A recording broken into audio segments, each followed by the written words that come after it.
التصوير في الشمس. التصوير في الشمس ده من اكتر الحاجات اللي بحب اعملها، عشان هتلاقي اضاءة حلوة وسهلة وكمان مجانية.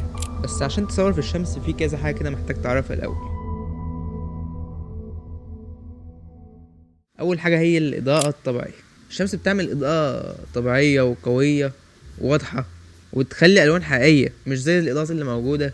مفيش اضاءة تقدر تكون بنفس جودة اضاءة الشمس، مستحيل. تاني حاجة وهي التفاصيل. الشمس تبين تفاصيل الحاجة اللي انت بتصورها بطريقة قوية جدا، بس متنساش تشوف اتجاه الشمس فين وتظبط المشهد بتاعك عليها، عشان ده اللي بيتحكم في الاحساس اللي انت عايز تطلعه من المشهد. سامعني بس الاول، مايك جديد بقى وبتاع.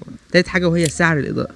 الإضاءات غالية جدا، وده اللي بيخلي إضاءة الشمس من أرخص الإضاءات اللي موجودة، عشان انت مش محتاج اصلا تشتري اضاءات ولا توزع اضاءات ولا الكلام ده كله. انت كل اللي هتعمله انك هتحط الكاميرا بتاعتك وتبدا تصور، ولو احتجت حاجه هيكون مثلا منعم اضاءه او عاكس اضاءه او اي حاجه من الحاجات دي. وعلى فكره الحاجات دي مش غاليه خالص، بس طبعا زي ما الموضوع ليه مميزات اكيد له عيوب. ومن عيوب التصوير في الشمس وهي الاضاءه الحاده. لو بتفهم في الاضاءات هتعرف ان في اضاءه حاده واضاءه ناعمه. لو مش عارف يعني ايه اضاءه حاده واضاءه ناعمه فممكن تتابعني وتستنى بقى لما ابقى اعمل فيديو عن الموضوع ده. والمشكله دي ممكن تحلها بانك تستخدم حاجات ناعم بها الاضاءه، وممكن تستخدم قماشه بيضاء عادي. وتاني حاجه هو الظل الحاد. وزي ما في اضاءه حاده واضاءه ناعمه، في ظل حاد وظل ناعم، وده نفس فكره الاضاءه الحاده بالظبط، مش محتاجين نتكلم فيه كتير. وتالت حاجه وهي تغير الشمس. الشمس بتتحرك زي ما كلنا عارفين، ولو مش عارف يبقى دي مشكلتك بقى، مش دعوه.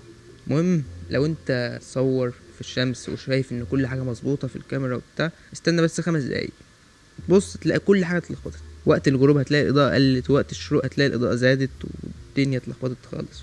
لو انت عايز تصور في الشمس فممكن تصور في وقت الغروب، او زي ما بيقولوا الساعه الذهبيه او الجولدن اور يعني، عشان الوقت ده بيكون الاضاءه كده ناعمه وحلوه، وبتكون كمان لونها برتقاني او ورم شويه. ولو حظك حلو وكان في سحاب قدام الشمس زي الوقت كده، انصحك تصور على طول، لان الوقت ده الاضاءه بتبقى ناعمه جدا وكده ومظبوطه يعني، وتخلي كل حاجه بتصورها بتبان كويس. ده كان فيديو سريع كده كنت بتكلم عن التصوير في الشمس. لو عجبكم بقى ممكن تعملوا لايك وتشوفوا الفيديوهات اللي فاتت، وبس كده، مع السلامه.